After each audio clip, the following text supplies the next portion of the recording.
Welcome again, everyone, to TNS Radio Ireland. You're listening to Mike Montagne, original 1968 architect of mathematically perfected economy, speaking on mathematically perfected economy and absolute consensual representation. Archives of this program can be downloaded freely at tnsradio.com from the category Mike Montagne and from the domain perfectedeconomy.org. Original material, analyses, and solution, as always, are copyright and trademarked by yours truly, Mike Montagne. All rights and therefore claims of authority are reserved.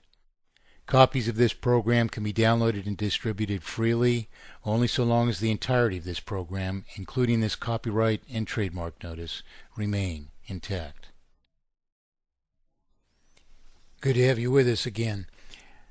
This past Sunday it was, as I record this now, on August 7th, I was interviewed for practically 4 hours by Rob Russell of One Sky Radio.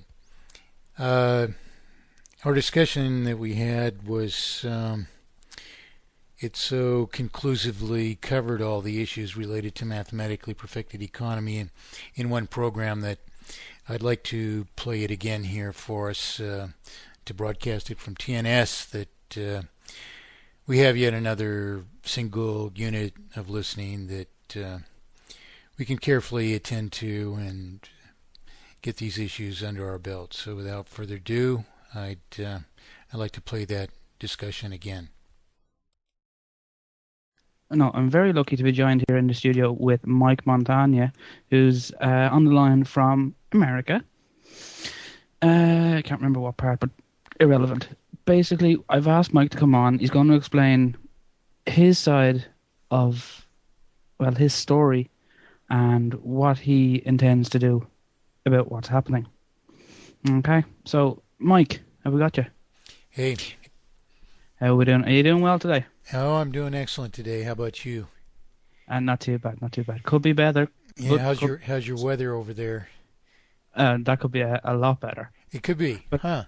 Well, we got a great day here. Not a cloud in the sky, still air, not too hot. I live up in the mountains, and nice day. Oh yeah, rub it in. Go on. It's awfully bad over here with the rain and the wind and the clouds. Hey, I've lived on the ocean for about 20 years myself, so I know what you go through. Yeah, it can be a little difficult at some times. Mm-hmm. And depressing as well. Yeah. But anyway, Mike, you are the founder of, now let me try and get this right, you're the founder of the People for the Mathematically Perfected Economy. Yeah, long time ago, yeah. Yes. Now, explain, what exactly is mathematically perfected economy? Well, it's several things. It's first and foremost, I suppose, it's a proof that any economy, such as virtually every country of the world suffers now, inevitably terminates itself under insoluble debt. And in truth, we need to understand that process so that we can understand, what a solution would be. So probably that's a good place to begin, actually, Rob. I was an advanced high school student in school, and in high school I, was thrown in a economics course, and actually the idea of mathematically perfected economy was just one of those lights that went on all of a sudden, and it's proven valid ever since.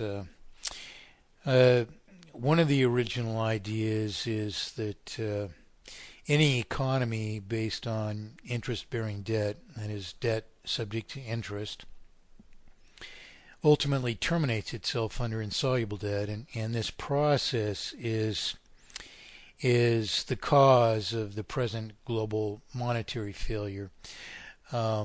This original idea, derives from this aha moment in 1968. and through the 70s, beginning with President Gerald Ford, I actually presented every American United States president with a proof of mathematically perfected economy, a proof of inevitable failure, and a proof of a singular just means to establish mathematically perfected economy, not only immediately, but even virtually without cost. So, in truth, we're really about all three of these things. And so the first is proving that the present systems or obfuscation of our currency impose certain faults upon us, one of which is terminal. There's three categoric faults. The next thing is we prove that there is one solution to all of these faults, which account for everything that goes awry under the present systems.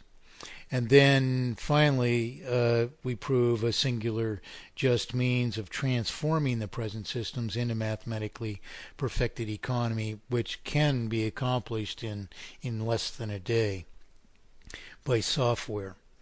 So I provided every United States president since and including Gerald Ford with the proposition of mathematically perfected economy. There's been a number of candidates who've sought to, whose campaign staff at least, have sought to advocate mathematically perfected economy as a campaign platform. I provided the Reagan campaign and administration in 1979, their campaign and their administration, their first administration over its course of 4 years, with a number of things, including proofs that Reagan's proposed 10% per year cuts in federal tax rates, which he didn't tell us he was going to give only to the rich, wouldn't solve price inflation nor would they balance the federal budget. I provided a prescription for mathematically perfected economy and for immediate transformation of the present system into mathematically perfected economy. And my work really resulted in a rift during the Reagan administration and could possibly explain why David Stockman resigned from the Reagan administration as former director of the Office of Management and Budget. And in 83 and 4, later 82, the Reagan administration, seeing that its policies were failing exactly as I had projected, they came back at me and asked me if I thought it was possible to calculate how far into the future the present system would fail, which was a question that I was very suspicious of the motives of it. In any case, I answered yes, and I explained exactly how to create computer models to project an inevitable failure of the present systems. And in due course, I produced those models at my own expense and presented them to the Reagan administration. And I also placed them online as sort of a whistleblowing affair. You know, they were posted to major collegiate sites, to public bulletin boards, complete with source code, documentation. So I was really the first online monetary reform presence since about 1983 or 4. In any case, those models projected in 83 and 4 from 83 and 4 data.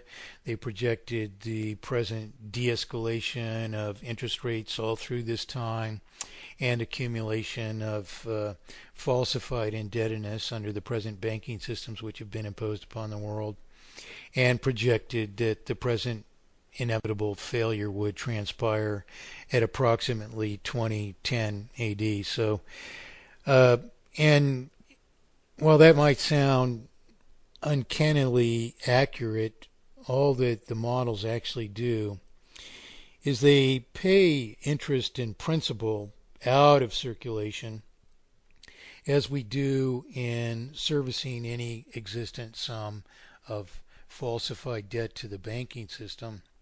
And then they borrow that back into circulation as new debt, which means that what principal we pay out of circulation is borrowed back into circulation as new debt equal to the old, perpetually restoring any prior sum of debt and making it mathematically impossible to pay down any prior sum of debt. We think when we pay down a debt that eliminates debt from the system. Well, it eliminates that debt, but in order to maintain a circulation which sustains industry all the while that we're actually paying principal and interest out of a circulation which is comprised of only some remaining principal, we have to borrow the principal and interest back into circulation, almost all of it, which we pay in the way of servicing a debt. So the principal we borrow back into circulation creates new debt equal to the old, makes it mathematically impossible to pay down a prior sum of debt,